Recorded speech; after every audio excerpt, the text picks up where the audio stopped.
My husband cheated with my sister, my family took her side. Years later, they begged me for a kidney to save her. Man, my marriage hit the rocks, and I was stuck with this crazy choice of either saving my sister or letting her deal with her stuff. It was all good until about 8 months back when my sister Emily, who's 28, moved back to town. She'd been in Florida ever since she turned 18. Her longtime boyfriend ditched her and skipped town, leaving her broke. No one really knew the full story about their breakup. When Emily came back, she dropped the bomb that he'd been cheating with guys. I didn't know him well, met him like 3 times tops, and that seemed almost impossible to believe. My sister only came home for Christmas, staying just a few days each time. He was with her a couple of those times in their 5-year relationship. The last time I ran into him was when my husband and I visited them 3 years ago on a vacation. He didn't seem like the kind of guy living a double life and leaving Emily high and dry. I tried reaching out to him once, but he blocked me, so I gave up on that. Emily moved back in with our folks, Kelly and Jimmy. For the first month, she struggled to find a job. I suggested my husband Ethan help her out since he's a big shot at his company. He pulled some strings, and she landed a job in his department. It fit her field and everything. Emily and I have never been super close. She's always been the golden child in our family. Mom doted on her, and Dad couldn't say no to her for anything. It wasn't obvious, just a bunch of subtle things. Like when we turned 16, Emily got a nearly new Mitsubishi Eclipse, and I got an old Dodge Neon. Her dance stuff cost tons over the years, including trips hours away, and it was no biggie for them. Meanwhile, asking for $50 for a camp was like asking for the moon. The kicker was when I was 17, I came home 15 minutes late, and they grounded me for a month. The next year, Emily came home hours late smelling like pot and just got a stern talking to. I wasn't too torn up when she went off to college and stayed in Florida. But then she started spending more time at our place, which I thought was nice at first. I figured she wanted to bond more. But I noticed she and Ethan were getting pretty chummy, with their own jokes and long chats. When I tried to join in, they'd just say, "It's a work thing." When I asked Ethan about it, he said they just had a lot in common and worked on projects together. The first big red flag was when I'd come home to find Emily at our house during the day. Ethan and I have different work hours, he's 8 to 4:30, I'm 10 to 7. This kept happening, and the excuse was always work. 2 months ago, I noticed something weird. I always make the bed, with the pillowcases facing a certain way. One day, they were flipped. Emily had been over, but when I asked Ethan if he'd been in bed, he seemed surprised and said no. I checked his phone and laptop for any hints, but nothing seemed off. They saw each other at work all day and then more after work. Why would they need to text? 2 weeks ago, my folks had us over. Everything was going fine until I saw Emily casually touch Ethan's arm. They exchanged a look, pressed their foreheads together for a moment, and then Ethan pulled away and kept moving. Emily just smiled at me and went back to what she was doing. I'm not stupid, I know this is a huge pile of red flags. I don't want to face the possibility. I've been crazy in love with Ethan since I was 21. I planned a weekend trip to confront him about everything, hoping it's not what I fear. Update 1. You. So yeah, I made it through this, but my life's been completely turned upside down. It all started with what was supposed to be a fun weekend getaway. Friday night was awesome, we were out drinking and dancing, just having a blast. We had plans for the next day, and I was almost going to let things slide. I kept telling myself there was no way he was juggling both me and my sister. Wow, was I wrong? Saturday rolls around, and just as we're getting ready to kick off the day, I decide to confront him. I straight up ask if he's having an affair with my sister. To my shock, he starts tearing up and admits it. Yep, he was. My heart just dropped.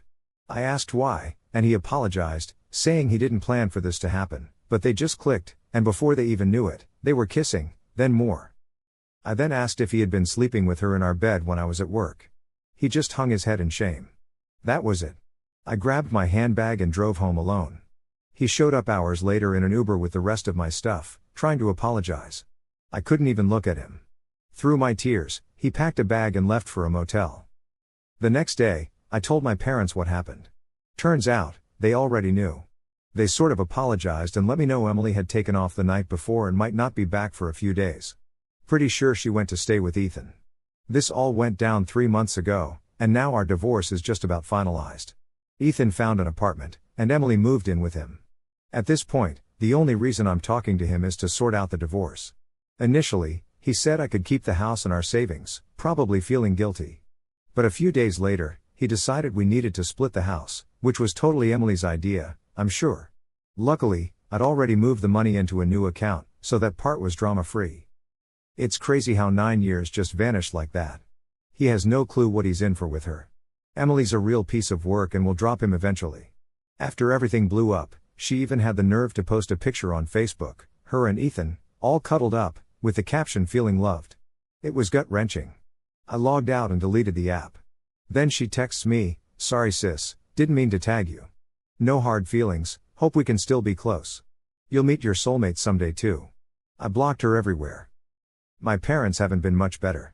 When I told them I was done talking to Emily and Ethan, they tried to play nice at first.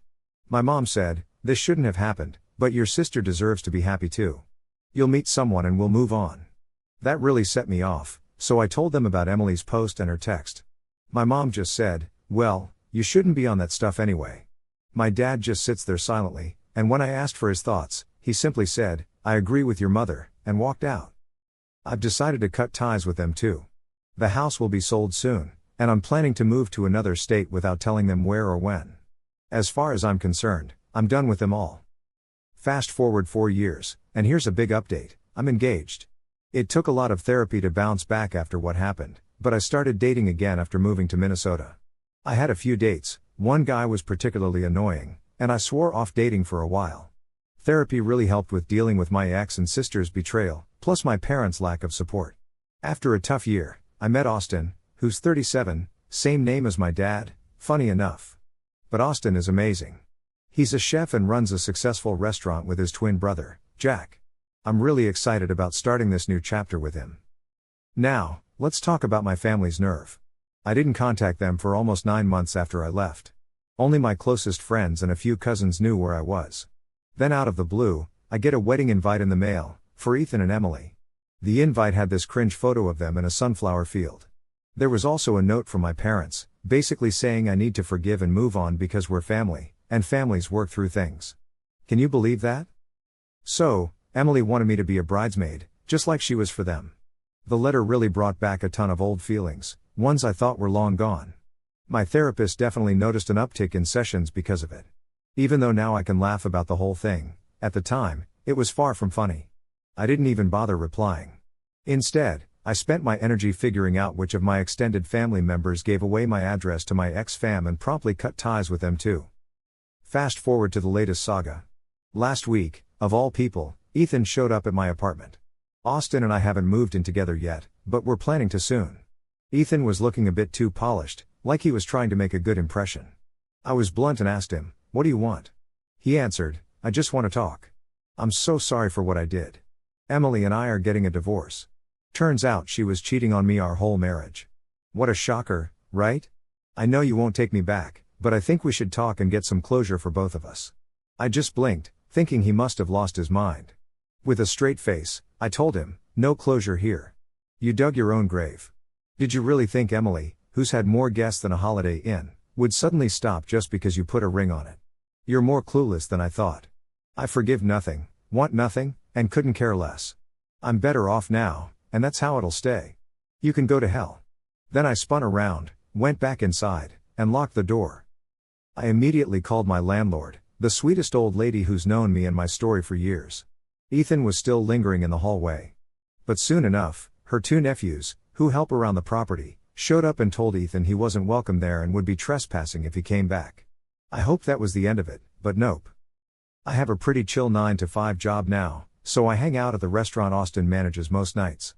I don't get in the way, just enjoy the vibe and grab some time with Austin whenever he's free. I've grown close to the staff and Austin's family, which is the kind of family atmosphere I've always wanted. Anyway, the next night, Ethan shows up at the restaurant and sits at my table. It was a quiet Tuesday.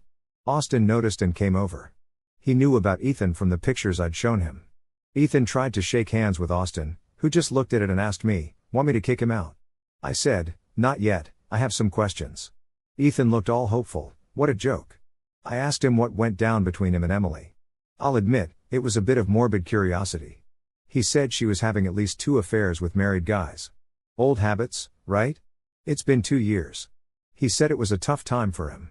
I cut in, "You really that clueless? Did you protect yourself, or did she get half your stuff?"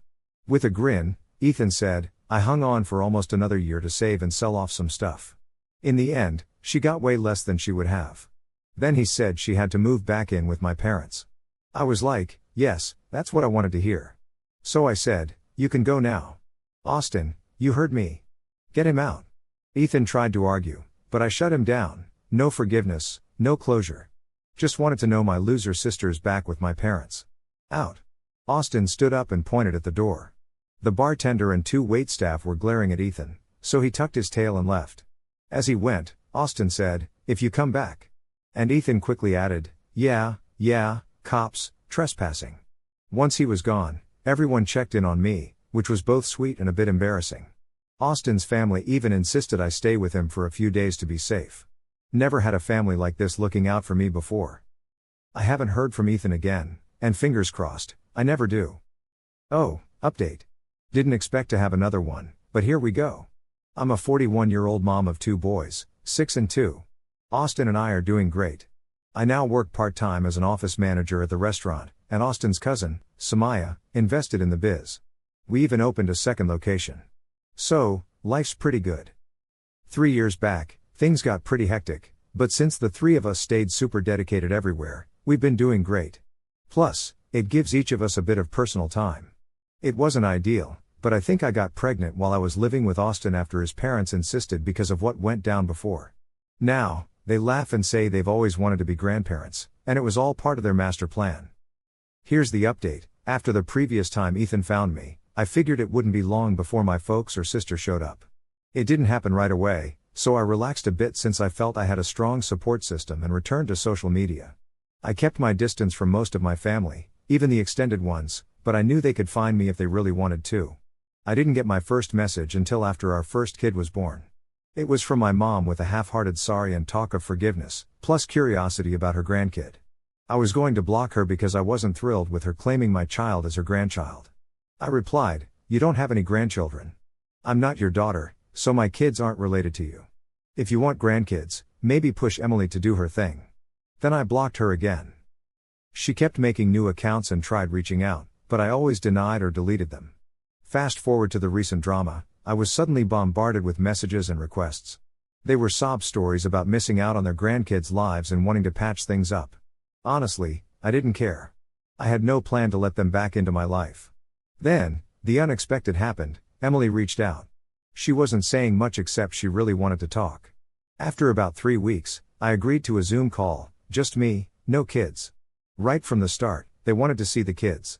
I was firm that wasn't happening. They already have 3 grandparents, Austin's mom, dad, and grandma. I was starting to think this was about something else. Emily looked terrible, and my parents seemed old and worn out.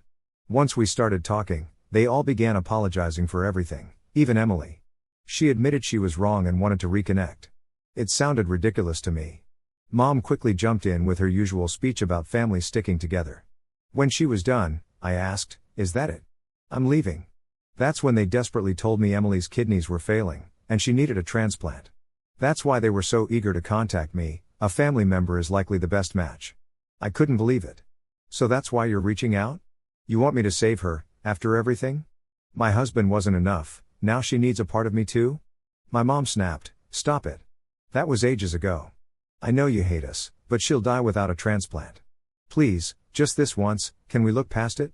I stayed quiet, waiting to see if they'd say more. Finally, Dad spoke up. Look, we're sorry for everything, but things are bad. Between her medical bills and not being able to work, your mom and I have our own issues. We're in trouble and might lose the house. We need you to come back to Missouri, see if you're a match, and help us out financially. So they needed my kidney and cash. Don't put it like that, he said. Emily jumped in, please, just come home. I need my big sis. I don't want to die. Can you just see if you're a match? If not, we promise to leave you alone. I told them I'd think about it, look into it, and get back to them tomorrow. After the call, I talked it over with my husband. He said he'd support me no matter what I decided and asked if we should go together or if he should come alone.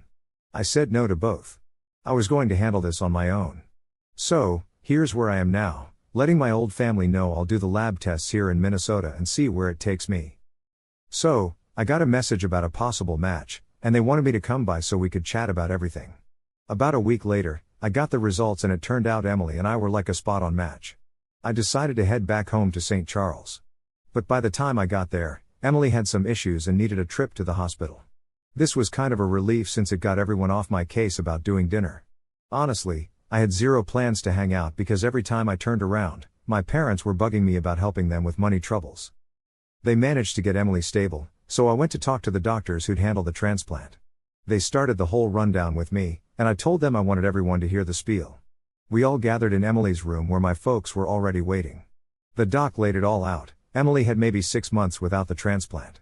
They explained the whole process, emphasizing how I was the perfect donor match and how rare that was, so we needed to schedule the surgery ASAP. I walked over to Emily, took her hand, and said, "Hey, did you hear that? I'm the perfect match. I'm basically the only person who can save you, and guess what? I'm not gonna do it. You've been the most awful, self-centered person I've ever met.